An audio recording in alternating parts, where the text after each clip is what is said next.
안녕하십니까. 미미입니다. 오늘은 뇌동매매와 충동매매에 대하여 이야기를 하려고 합니다.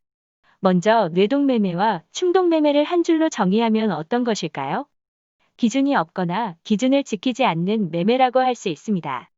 기준이 없는 사람은 남의 의견에 의지한 뇌동매매를 하게 되어 있고, 기준이 있다고 생각하는 사람은 기준을 순간적으로 지키지 않는 충동매매를 할 것입니다.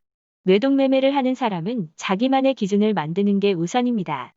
기준이 있어야 내가 충동매매를 하는지를 판단할 수 있습니다. 그래서 뇌동매매는 먼저 기준을 만드는 것으로 해결의 첫 단추를 채워야 합니다. 막연하게 뇌동매매나 충동매매를 안 하겠다고 다짐만 한다고 해결되지 않습니다. 기준을 지키지 않는 그 순간을 스스로 알아차리고 기억해야 합니다. 내가 어떤 상황일 때 충동매매를 자주 하는지 체크해야 합니다. 원인을 꼼꼼하게 찾아야 해결 방법이 나옵니다. 그럼 충동매매 원인들을 살펴보겠습니다. 1. 진입 자리를 놓친 후. 진입 기준을 놓친 후에 생각한 방향대로 진행 중이면 마음이 급해집니다. 익절 기준까지 아직 남았다는 판단을 하고 순간 추격 진입을 합니다.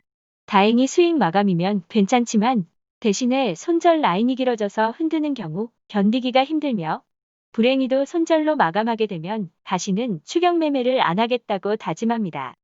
2. 손실이 연속 발생하는 경우. 기준 매매를 했는데도 손실이 연속해서 발생하면 순간 기준에 대한 믿음이 적어집니다. 한 번에 만회를 하고 싶은 충동이 생깁니다. 물량을 늘리거나 진입이 빨라집니다. 이런 경우 기준 매매로 손실나고 충동 매매로 손실을 훨씬 더 키우는 사태를 만들 수 있습니다. 기준 손절은 실수가 아닙니다. 매매를 하다 보면 당연히 발생하는 손절매 상황입니다. 그러나 충동 매매로 생긴 손실은 후유증이 오래갑니다. 3.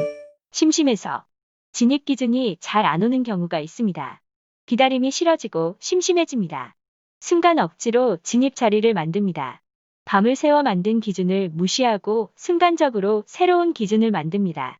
검증도 안 된 기준을 심심하다고 실전 투자로 모험을 합니다. 쉬는 것도 분명한 매매 기준입니다. 4.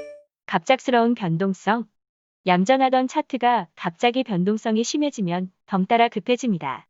생각했던 방향대로 움직이면 손이 먼저 나갑니다. 손절은 길어지고 익절은 짧아지는 경우가 생길 수 있습니다. 진입 후에 확인해 보니 진입 자리가 기준과 많은 이격이 있다면 스스로 추격이라고 판단해서 흔들림에 후달리고 익절이 짧아집니다. 5. 예상외의 수익이 크게 난 날. 생각보다 수익이 많이 나오는 날이 있습니다. 그동안 손실 본 날들을 위한 보상이라고 여유 있게 생각해야 되는데 수익금을 담보로 순간 욕심이 생깁니다. 수익 난 금액 범위 안에서 새로운 진입을 생각합니다. 자만심도 함께 생기면서 불행의 씨앗을 뿌립니다. 기준 매매를 통해서 큰 수익이 얻어진 것입니다. 나의 자만심으로 얻은 것이 아님을 유념해야 합니다. 이렇듯 내가 기준 매매를 지키겠다고 수없이 다짐했는데도 여러 가지 요인들이 우리를 유혹합니다. 충동 매매를 줄이고 손절 관리만 잘해도 손실은 자연히 줄어들 것입니다. 녹화가 길어져서 해결 노력은 2편으로 제작하겠습니다. 감사합니다. 미미였습니다.